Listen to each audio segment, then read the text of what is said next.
but we have so much now, but yet it seems like people are more depressed than ever, more anxiety than ever. So what are some tips that you can give the people to help if they're dealing with depression or if they're dealing with anxiety? How can they cope with that or even overcome? Number one, journaling. That's one of the best tools, because if you are dealing with so much up here in the mental, once you can kind of get it out on paper, it's sort of a release as well. And now you can change perspective, because it's not just jumbled in here mixed with everything else. Now you're putting whatever the issue is on paper, and we can look at it differently. Now we can develop a plan of attack.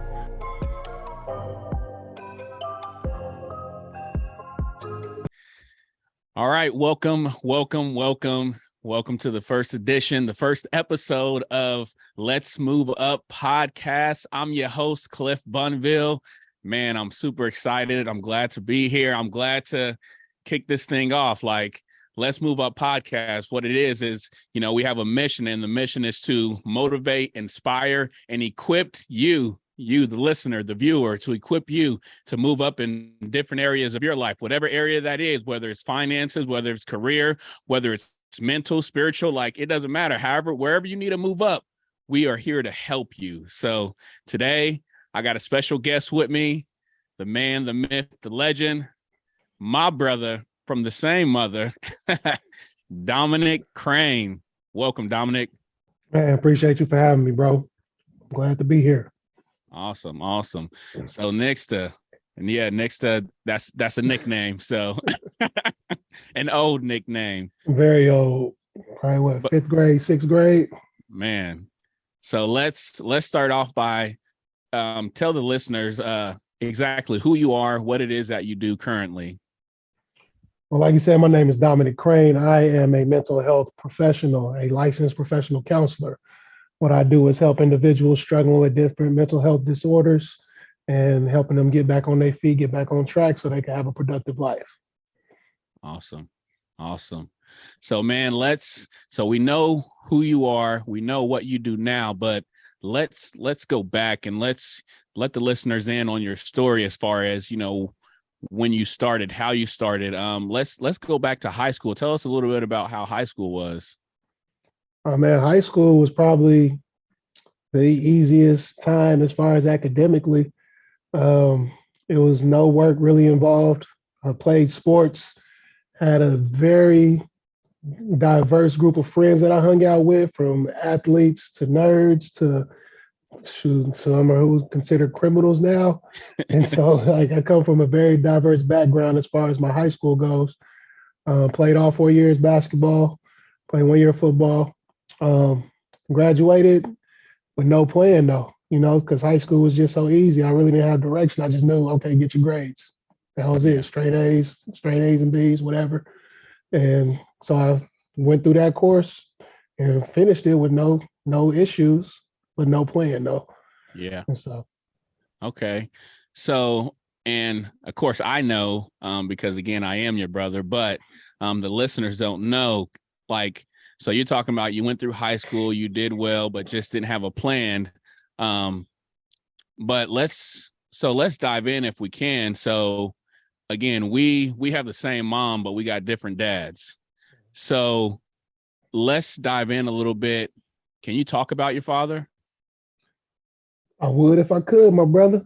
Like you said, definitely same mom, but different dads. I am the oldest of all of us. It's 4 boys. I'm the one that doesn't know who their father is. And that's always been a struggle, throughout my life, even into my adulthood. And so being able to describe somebody that I don't know is, it's impossible. I've always had to deal with just having one half of myself as far as where I come from. I see a lot of my mom's characteristics in me. And of course, you tend to reflect your environment in more than one way. But I've never had that other side to compare it to, where does this side of me come from? Where does this drive in me come from? Because my mother was very academically focused, anything outside of that, she wasn't too worried about it. And so it was okay, where do I get this desire from? And it was always hard to compare. So looking at my brothers, especially the one that's here interviewing me right now, Sliff the Feezy, which is an old nickname. Man. He went to go live with his father, and that really hit hard earlier on in life too, because I was probably around middle school, I believe. I believe you're elementary, going into middle school, somewhere around there, and just seeing that part of it, like, dang, okay, now the brother that was closest to me, now we're a little bit further apart, and it created a little divide, a little gap, and also just created more questions in my mind, like, okay, what about me? Who's coming for me? Who's going to save me? Even though we weren't in a terrible situation, mom always did her best, but it wasn't easy, and so, looking at that part of my life, that could have went so many different ways, so many different ways. Yeah, definitely. And on that same note, like, so why do you think it didn't go, the wrong way? Because a lot of times we see a black male, young, doesn't know his father, raised by a single mother. Usually, that individual a lot of times becomes a statistic, like in jail, in gangs, strung out on drugs or selling drugs, like, really just becoming a menace to society. But for some reason, there was something that caused you not to take that direction. Like, I mean, you got your own business, like finished school, went to college, like all these different things, all these different accolades. And again, normally that's not the normal path for somebody with your background. Can you explain why do you think you didn't become a statistic? Well, I almost did. I was arrested twice, suspended once, all in the seventh grade. Like, that was probably the roughest year for me. But I had what I'm saying, if we go back to the old time days, we was raised in the church. So I had a praying grandmother, and my mother, like, our mom was, as hard as she did her best. And at times she had to reposition herself from being able to provide more for us to be at home more. And so, I remember her quitting a job one time so she could be at home in the evenings, because she found that I started dabbling in, smoking marijuana and things of that nature. So she started being at home more. And then my grandmother was very involved too. And that was the one person I could talk to about anything. And so I began to open up with her a lot more. She was actually probably my first therapist and my first counselor, because no judgment. Yeah. She would just allow you to speak freely. And, she would give you advice, or sometimes she would just listen. Because a lot of times that's what we needed, was somebody to just listen. And so, that's one of the reasons I didn't become that negative statistic. I started looking at positive men that were around my life. They weren't necessarily just in my life, but I had coaches, I had some male teachers, I had the pastor that was at the church that we grew up in Wichita. And it just, I started looking at these different examples of what I could be, and seeing the things that I didn't want to be as well. We grew up watching hood movies and things of that nature. So I was like, yeah, don't want to end up in those situations. As interesting as those movies were, as entertaining as they were, I knew that wasn't what I wanted for my life. And so I just started paying attention and making sure I just at least followed the blueprint that was laid in front of me. Go to school, get good grades. I know if I go to school and get good grades, something good can happen. Not sure what, but I knew something good could happen. That's what I stuck with. Okay.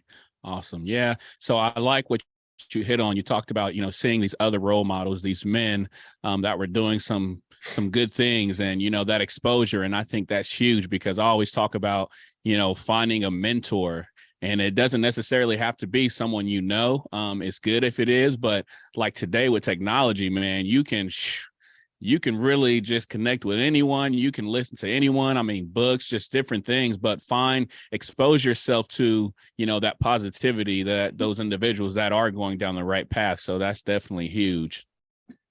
Oh, yeah. So why do you think counseling is important?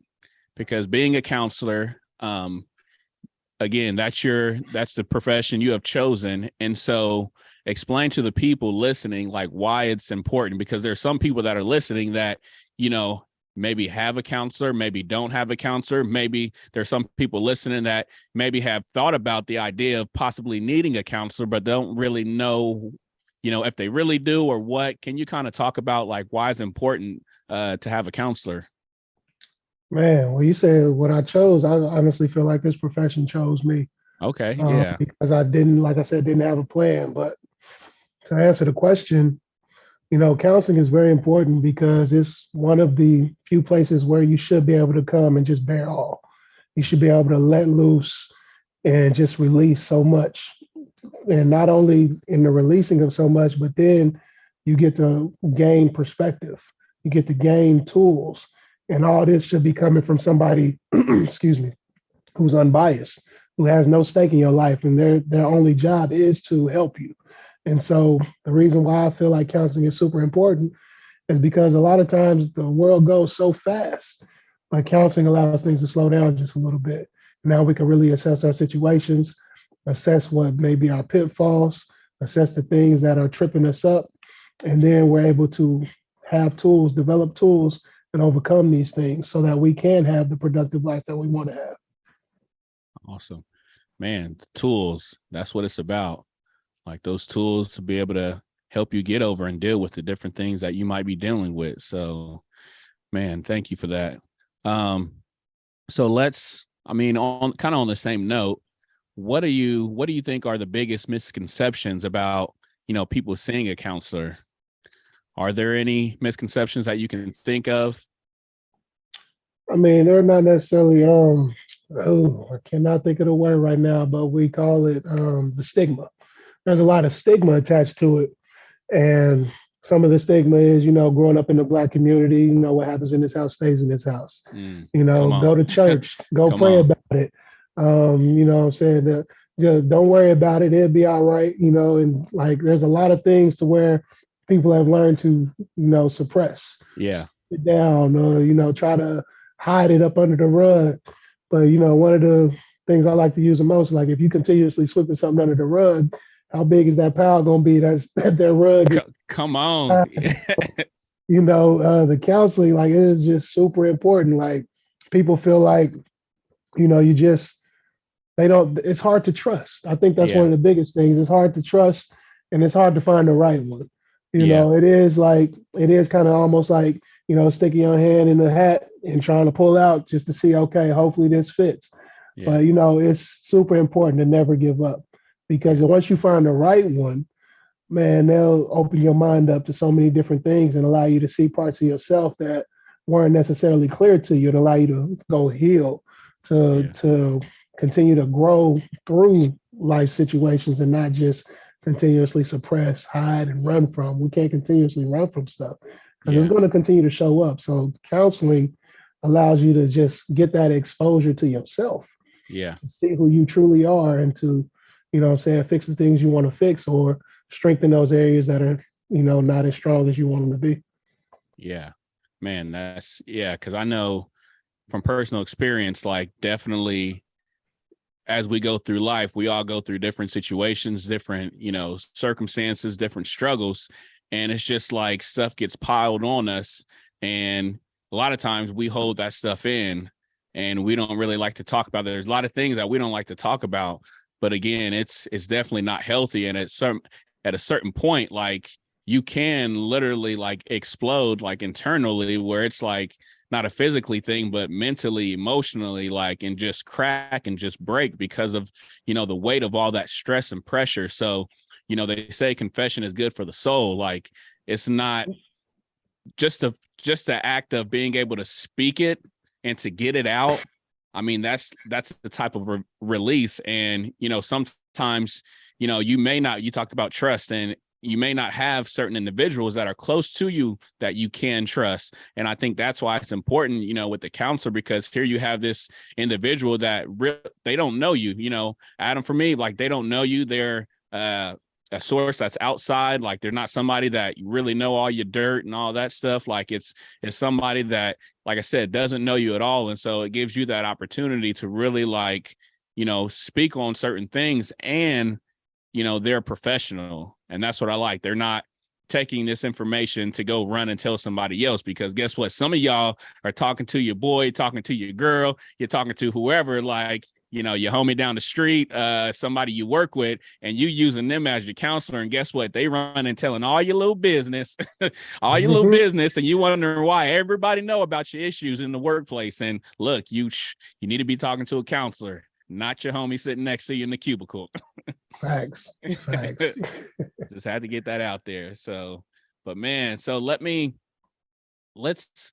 get on some tips, something to help. Let's talk about some things that can help the listeners right now, some things that can help the viewers, because again, this podcast is about giving people tools to really move up, wherever that may be, however that may look. And so, like, let's talk about some tips on dealing with depression and anxiety, for instance, because we know nowadays that's a huge thing that people deal with. Like, and it's almost crazy because, like, today we have so much, like, there's so many different things in life that we can enjoy. There's so many different things that we have that, 20, 30, 40, 50 years ago, things were not available, things did not exist, but we have so much now, but yet it seems like people are more depressed than ever, more anxiety than ever. Like, so what are some tips that you can give the people to help if they're dealing with depression or if they're dealing with anxiety? How can they cope with that or even overcome? One of the biggest things, which comes from one of our favorite podcasts, is the ability to self-assess. You really have to sometimes take that step back and ask yourself some questions. How am I feeling? How am I doing in this moment? What's on my mind? Am I struggling in any areas? Like, really asking yourself those questions that you can be honest with yourself with. And so you can respond to these questions by, number one, journaling. That's one of the best tools, because if you are dealing with so much up here in the mental, once you can kind of get it out on paper, it's sort of a release as well. And now you can change perspective, because it's not just jumbled in here mixed with everything else. Now you're putting whatever the issue is on paper, and we can look at it differently. Now we can develop a plan of attack. Okay, so say it is depression. You're depressed because maybe around this time of year, the holidays are good and bad, saying it just depends on who you are. And so you're missing some family members from around this time, and you're not able to connect with the ones you want to connect with, or some are no longer here. You can, write that down. Man, I'm feeling this way. I'm missing this person. And now I can do something differently. Okay, how can I switch it? Okay, let me write them a letter. Let me go for a walk. Let me have a spiritual conversation, if you're tapped into that kind of thing, to where you can still converse and communicate with those individuals, whether they're in the living or not, and just make it to where you can express yourself. Depression a lot of times is because we're not expressing, we're not releasing, we're not letting things go. We're just holding it in and just looking around and comparing, falling into that trap. And we just sink deeper and deeper into ourselves. We're not allowing ourselves to just be free. And so find a way to express yourself, whether it's, like I said, through journaling, or finding certain types of music, or going on walks. It's a plethora of things. And, seeing a counselor, they can see what more or less speaks to you and your personality, because everything it's not always like a one size fits all. We have to find different things and kind of tailor it to each individual. Awesome, man. So why do you think we tend to hold things in so much? Because we talked about, expressing and releasing, but why do you think it's so much easier to hold in? Oh man, it's easy to do the wrong thing. We have a proclivity to do the wrong things. Man, shoot, man, like this day and age, you said it earlier, like, we have so much. Like, this thing right here has everything you need, but everything you don't need too. Man. And so if you're not able to have the discipline and the restraint within yourself to, monitor what you're doing with these tools and these things that we have around us, you can find yourself falling into those traps. I kind of hinted on it earlier, like you said, people hold it in. Like, social media, majority of the time, all they're showing you is their wins. Come you on. know, the successes, but they're not Yeah, showing you the struggles. They're man. not showing you the hard times. And so you're thinking that, oh, that's all it is wins and successes. And so if you look at yourself and you see you're not having those wins and successes, you're like, dang, well, what's wrong with me? And now you Mm, hold it in. You feel like you can't share it because ain't nobody having the same struggles that you having, or so you think. And so yeah, a lot of times you just may feel alone as to why you holding it in. You may feel like nobody can understand. And so, you know, getting a therapist, getting a mentor, getting a coach, come on. getting a like somebody that you can trust, not Yeah, just a yes man, but somebody that's going to tell you the real, you know, when you need it or when you feel like you don't need it. They're still going to yeah. keep it real with you. Finding that individual to where you can release and you can get it out, because holding it in does nothing for you or the people around you. Yeah, I think that's critical what you said, like finding a mentor, counselor, coach, like really pouring into yourself, investing in yourself, and not just yes men. Like, listen, hear that, y'all, not just yes men. Some of y'all got people in your circle and you're like, yeah, I got people that I can talk to, but they agree with everything you say. They agree with everything you do. And listen, everything you do ain't right.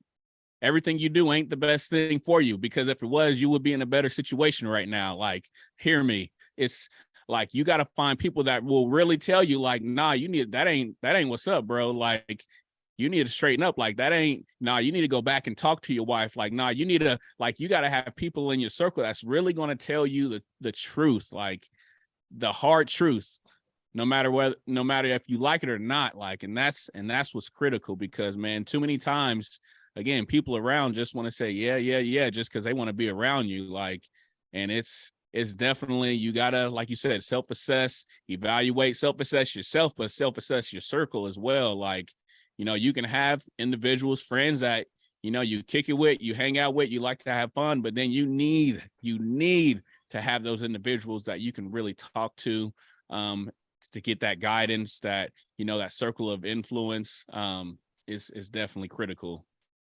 Oh So yeah. Oh yeah. Shoot, I got a mentor, I got a therapist. I talk to my brothers, like I talk to my wife, of course. Like it's just, you know, you have to have that circle. And the circle, a lot of times they say, "What, sir, show me a circle, I'll show you your future." And mm. so, like, continuously evaluating who's in your circle, who's Ooh, got access to you. Like circle check, that's circle probably been check. my biggest struggle, bro. That's like one of the questions I believe. Like when you say like, was one of the biggest obstacles? Hmm. That right there has been one of the biggest obstacles because I feel like at times I have to do things by myself, Oh, come on. dude, and I don't trust those that are around me, even though I've placed some of them around me. Like, you know, me and my wife, like I trust her to a certain extent, but like with certain things, like I feel like I have to do it by myself. Yeah. And a lot of that I feel comes from, you know, our upbringing. You know, moms didn't play. You know, you had to get out there, whatever it was, it had to get done, Yep. you know, by whatever time she said, or you're going to face them consequences. And so a lot of times I used to have to take it upon myself to do certain things, especially with you three little crumb snatchers running around, not doing what y'all was supposed to do. I was like, I had to do it and make sure it does so we didn't get in trouble. And so, like, you know, shifting that mentality to begin to trust those around me. That's why I said I got the mentor, I got a coach, I got a counselor. You know what I'm saying? I'm truly investing in myself. My mentor is almost like he's pretty much a coach as well because he's gonna keep it funky. He's gonna keep it straightforward, and he's gonna like whether I want to hear it or not, he's gonna tell me. And so, like we have to have certain individuals in our life to continue to push us forward, and that Yeah. we can help pull forward as well because it's about give and take. It ain't just about receiving. Yeah. Awesome. So you have you went to college. How many degrees do you have? Oh man, I have 3 degrees, 2 degrees. I got first degrees in mathematics, bachelor's in mathematics, second degree is a master's in rehabilitation counseling. Awesome. So Yeah. let's talk about, once you finish school, as far as the process on building your business. So did you, when you finished school, was the first thing on your mind like, okay, I'm just going to open up my own practice, or kind of give us a little details on that whole process? Shoot, man, you gonna laugh, but my wife told me, "Oh, you can do your own thing." Once I got done with school, got my license, I said, "Man, I'm cool. I'm jazz. I'm background music. I don't want to do my own thing. Let me just chill in the background, do my thing back there." And so it was like 2015. I got my second degree, and I was fully licensed by 2016.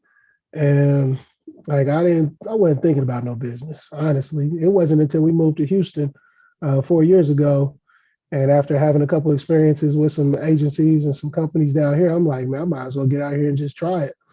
And so that's when that came about. It was no plan involved with that either. Like just, hey, what was that jump and shoot, build my wings on the way down? Like, Come on. shoot, man. So I'm still falling. You know what I'm saying? Yeah. I'm still trying to build my wings, but it's a process. And so that idea, I guess my wife implanted that idea in me years ago. It just didn't come into fruition until recently in the past few years. Yeah.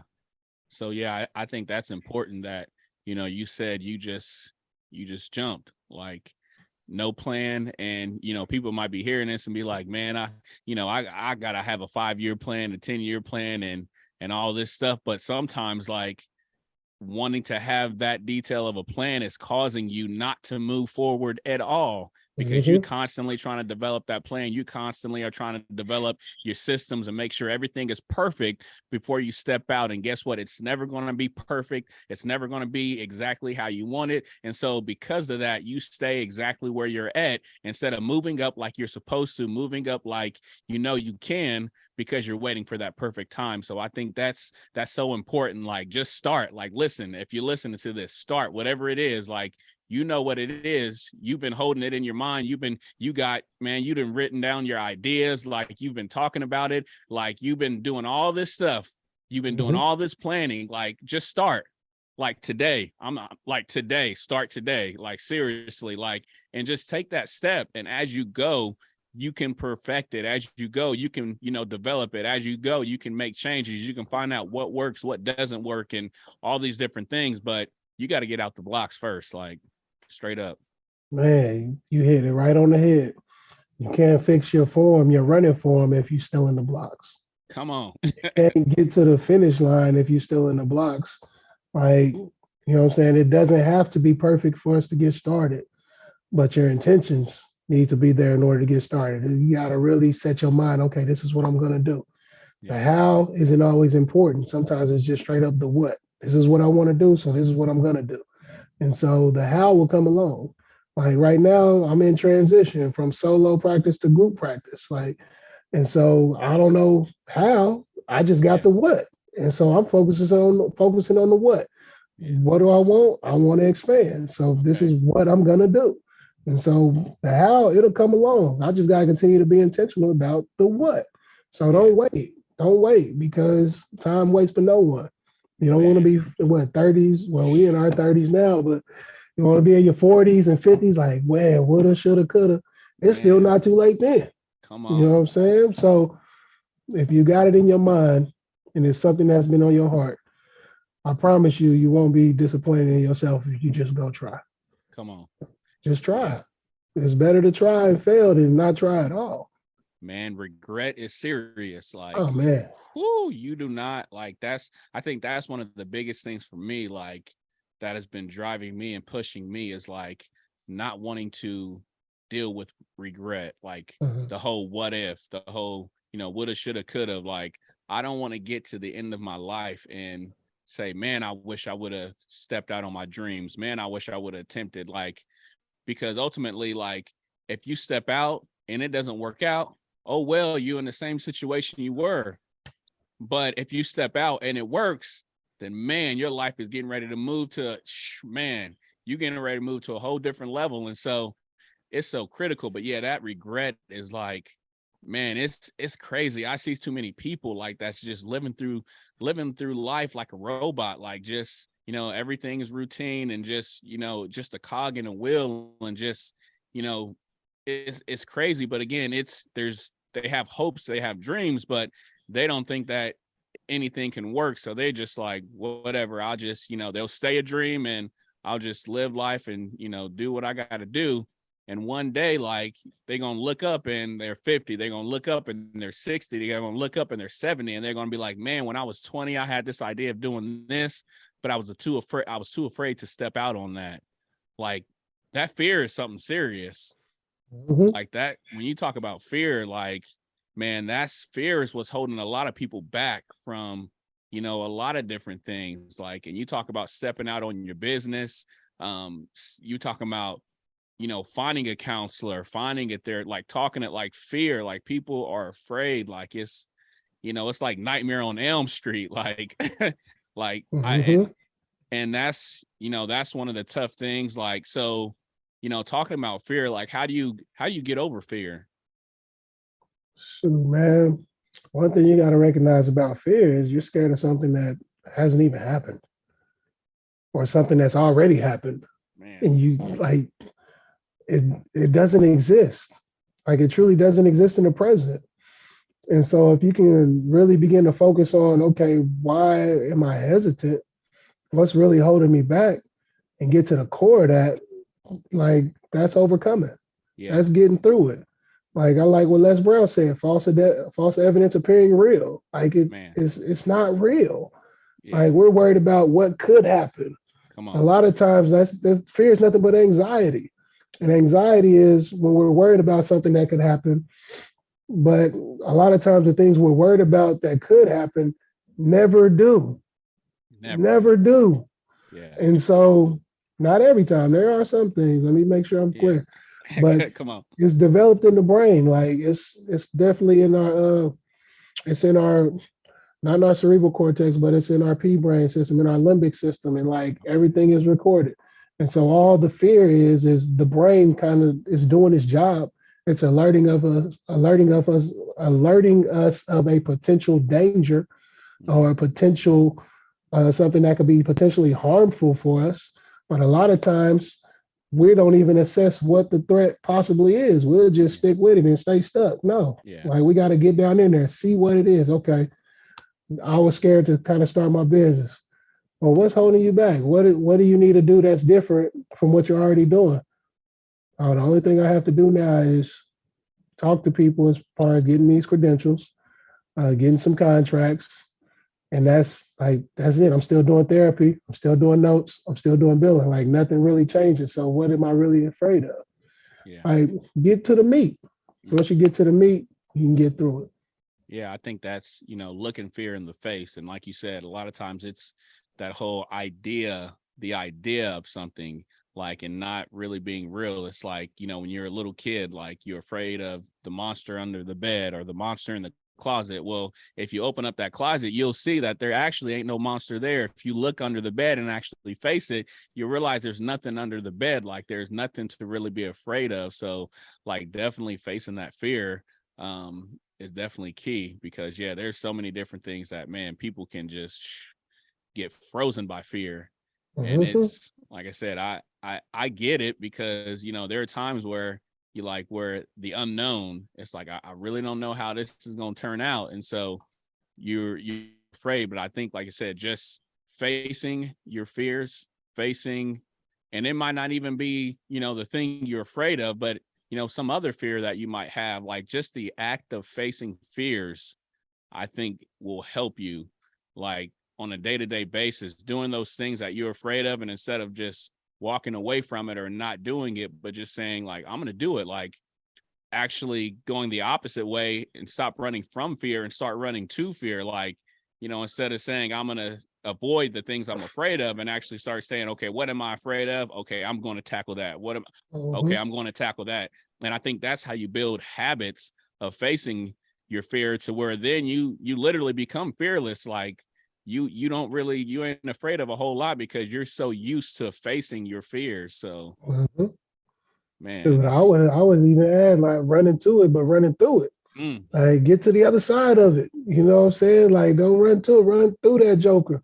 Because, like I said, it builds momentum. And the momentum we can build, like, the more confidence we build. Like you just said, that confidence becomes so massive, like we're no longer fearful. We're fearless, and we just see it out as another obstacle, another challenge. We don't even recognize it as fear. And so, yes, man, be consistent in action. Definitely. Man, you just mentioned something about confidence. Like, I think that's a huge thing, but I think, sometimes people can get, so where's, when we talk about confidence, like, because I think it's important that people are confident in what they do, and they walk with a level of confidence, but where's the line between like confidence and like ego? Like, where is it where, individual is confident, but then, they cross that line to where now they're just arrogant. Mm. Confidence, more or less, for me, it still involves other people. Mm, Um, like I'm confident that I could be successful in this business because I got people depending on me. It's I feel that this is just personal perspective. Like arrogance, you all about self. Ego, you all about self. It's all about making sure you please self. And as long as your self is fulfilled, then nothing else matters. But for me, it's much more than that. And so confidence, I try to keep that line of, I don't want to be arrogant. I don't want to be egotistical because those are not necessarily positive characteristics to me. yeah, Some people may feel otherwise. But I keep it as confidence because I yeah, have people depending on me. It's not just about me. Now, if yeah, it was just about me, then it'll probably be even more crazy. I might be a little arrogant. I might be a little egotistical doing my own thing, but it's never been about me. yeah, I've always had an attachment to others as far as, doing things because mom wanted me to, because I had to look out for my brothers, or doing things for, shoot, my fraternity at times, or when it became family. Like it was just, making sure that I was confident in who I was so that I can be there for others. yeah. I think that's, man, you just hit it right there on the end, because I think to me, confidence is really about knowing who you are and embracing the fullness of yourself, like embracing who you are and walking in that, like, and being secure in who you are. Like, I think a lot of times people that aren't confident don't really know who they are, and they're very timid because they don't want to, you know put off, and they're trying to please certain people. And like, we talked about taking care of people, which is good, doing things that you need to do for, certain people in your life. But then there's that, when you're just a people pleaser, like, and you are shapeshifter, you shift constantly to the expectations of others, and instead of like, actually, this is who I am, this is who God designed me to be, like, I'm going to walk in that, I'm going to walk confidently in that. And I think when we talk about arrogance, like, I think that you talked about comparison, and I think arrogance is tied into that, because I think that's when you begin to not only see yourself in a certain light, but then it causes you to see others in a negative light. So you feel like you're some type of way, but then you look at the person to the, next to you, and you think they're lesser than, or you think you're better than that individual because of whatever the reason is, whether they're going through something, whether they have some type of issues, which really, we all got different issues, we all got issues, they're all just different, like, at Mhm. the end of the day. So yeah, I think that confidence is really knowing who you are and just being, having the boldness and the courage to walk in that, like if you're listening to this, like, you need to really dive in and figure out who you are. Like, I think that is so important. I think that's one of the biggest things for me, like, this past year has been a study of self. Like, you can study so many different things, you can study people, you can study, so many different books. Like, so many people are, entertained constantly watching movies, like, you're listening to different things. But my question is, when have you studied yourself? Like, when have you taken the time to really find out who you really are? Like, what makes you really tick? Because, like, you'll realize, like me, a lot of my life, like, it was things, I was not walking in who I was. I was walking in who others wanted me to be. And that's what many people do, is like, let me go ahead and walk in what other people, Mhm. want me to be, their ideas of success, their ideas of what, I should be doing. And let me do that instead of like, who am I? Oh Like, man. how did God design me? Like, what is my purpose? Like, what do I need to, like, why was I created? Like, every person that was created, like, you're created for a purpose. Like, you're created for a specific reason. And so, like, you need to know what that reason is. Like you need to know, and you may not fully understand it all at once, but as you go through life and as you begin to search, like you'll get pieces, and once you get those pieces and you begin to boldly, with courage, walk those pieces out, you'll see how they'll begin to connect to another piece and then to another piece. And then like as time goes on, you'll look back and be like, man, like I get it now. Like this is what I was called to do. This is what I was purposed to do. So yeah, I think that's knowing who you are. Like study you. I got a tool for that if you need it. Uh-oh. Oh man, it's called the DISC assessment. Okay. It's a personality assessment that truly breaks down you for you.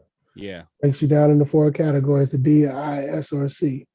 And the clearer the picture you have for you, the more understanding you have of why you operate in certain ways, why you respond to certain things in certain ways, why when people approach you in certain ways that either you fully acclimate or you're fully accepting of the situation, or sometimes you'll reject the situation. You'll understand that more and more. And so to get that clear understanding, like Cliff was just talking about, like you really have to find a tool that can put you in front of you. Yeah. Oh yeah, that DISC assessment. So yeah, man, Massive. massive. I've taken that, and I am a high D and a high S. So or sorry, high D and a high C. My bad. Yeah, I I'm at, know. both ends of the spectrum. And it's crazy you mentioned that, because I was just talking to, somebody at work the other day, like, because what was it, about 2 days ago, actually, like the start of the day, my manager had came in, and, we're having a conversation about just the day and, what needs to get done. And, she asked me at one point, she was like, "Are you okay?" And I was just like, "Yeah, I'm good." But she can kind of tell, like, my countenance was like a little down, and I was just like, she could just tell, something was off with me. And, I realized part of, being a D and a C, like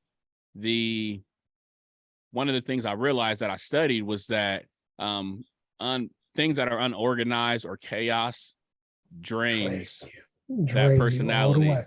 So I'm usually a high, energy individual.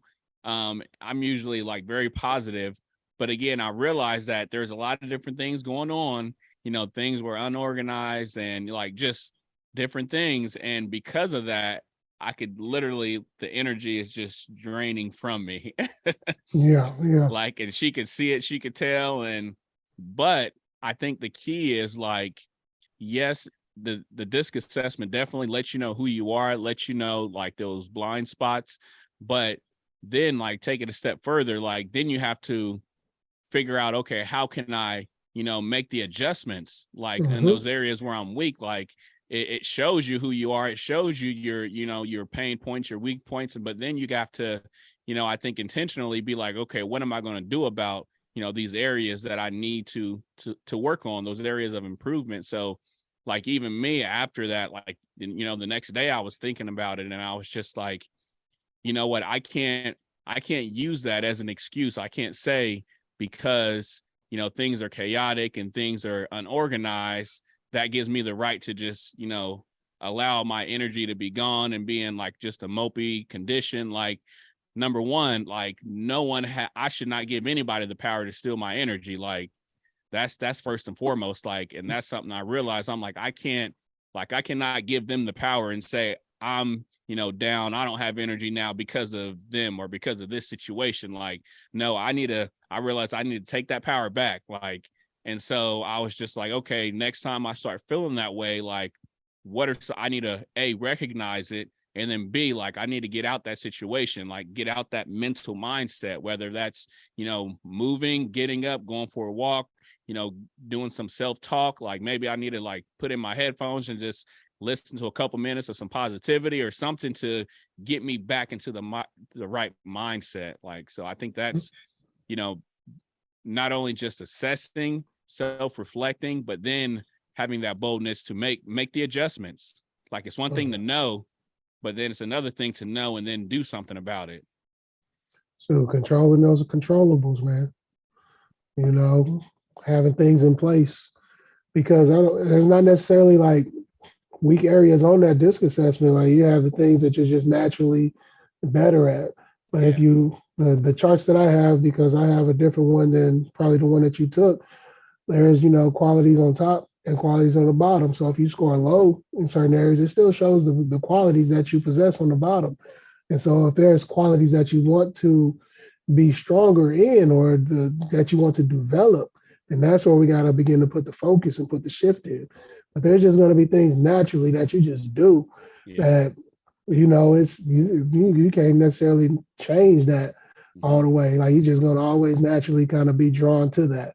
Yeah. But really focusing on those parts that you want to get better at as far as you want to develop because you Yeah. just may not have it in you.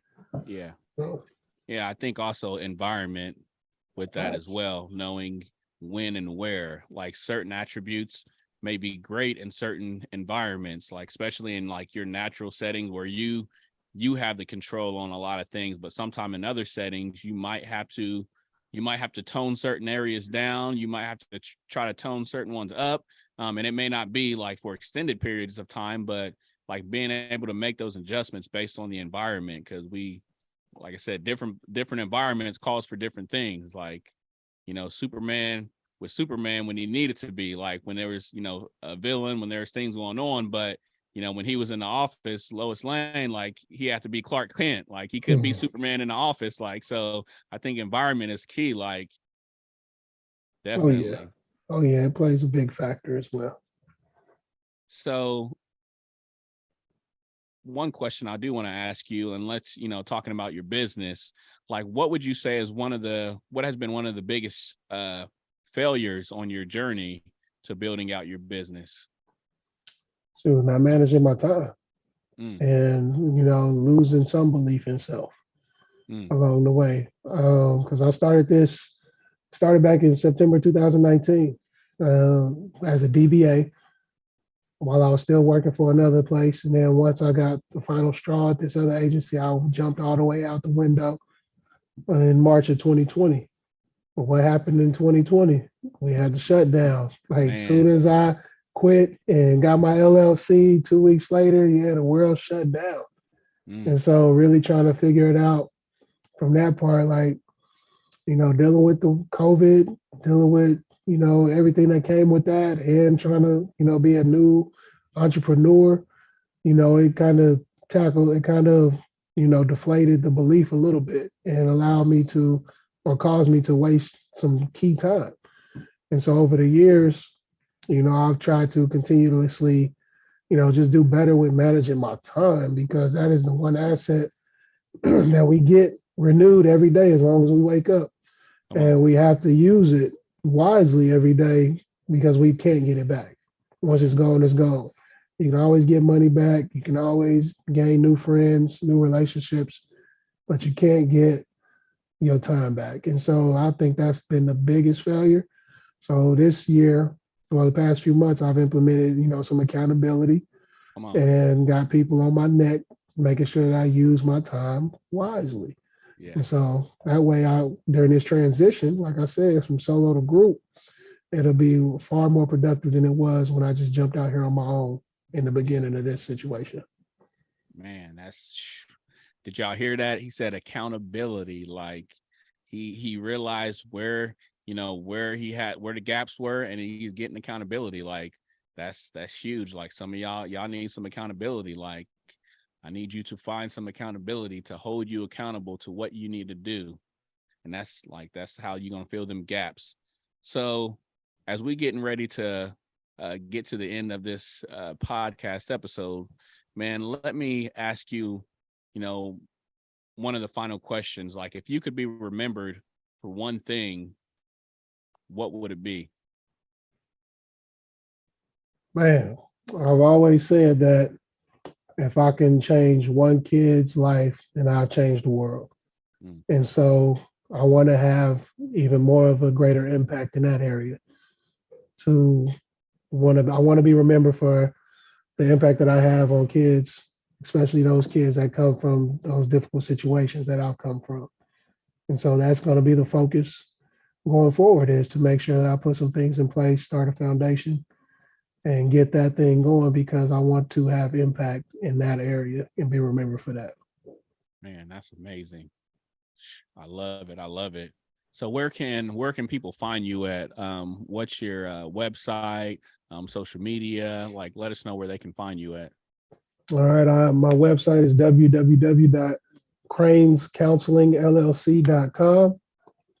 It can be found on Twitter, Instagram, TikTok, Facebook at Cranes _ counseling, CNSLNG. Had to shorten it up for some of those handles, but Cranes _ CNSLCNG, Cranes Counseling, on all social media. Awesome. Are you currently accepting new clients? Always. Awesome. Always. So listen, if you're hearing this, a counselor right here, Domonick Crane. Like, if you've been looking for a counselor, you need one. You heard this, you just listened to this episode. Like, you understand you got some stuff that you need to deal with. Like, you need to talk to somebody. And so we got a counselor right here, Domonick Crane. Like, find him online, his website, find him on social media. Like, and we'll put the links down in the show notes, so that way you can, click on it and get in contact with them. So, man, well, I appreciate it, big bro. Like, thank you for your time. I definitely appreciate you coming on here, sharing with people, helping them, giving them the tools to really move up, like mentally, like emotionally, like giving them the tools to get over that, anxiety and fear and depression and those different things. Like, thank you for sharing your story and just letting people know that, like, it doesn't matter where you start. Like, I mean, you talking about, don't know who your father is, like, raised by a single mom, like, but didn't become a statistic, like, got arrested, was getting in trouble, but didn't allow that to hold you back. And so now you have a beautiful family, you have, like, your own business, like, you got 2 degrees, like, you doing your thing. And so I commend you for that. Man, brother, I just want to say thank you. You know what I'm saying? I appreciate you taking the time and allowing me to be on your podcast, man. I see big things in the future, man. So continue to, what's the slogan? Move up. Yep, let's move up, man. I appreciate you, love you, man. And I'll be looking out for the next episode. Listeners, this is, like I said, I hope you got something out of this. Like, I hope you got some things that you can apply. And man, I just want everyone to know, like, don't stop where you're at. Like, you can move up. Like, seriously, it's time to move up. Like, that's my saying, but I say it for a reason, because that's a declaration. Like, it doesn't matter where you at. Like, you ain't supposed to stay there. Like, so it's time to move up. So thank you all for listening. Thank you all for tuning in. Let's Move Up podcast. We'll see you on the next one. Peace. Peace.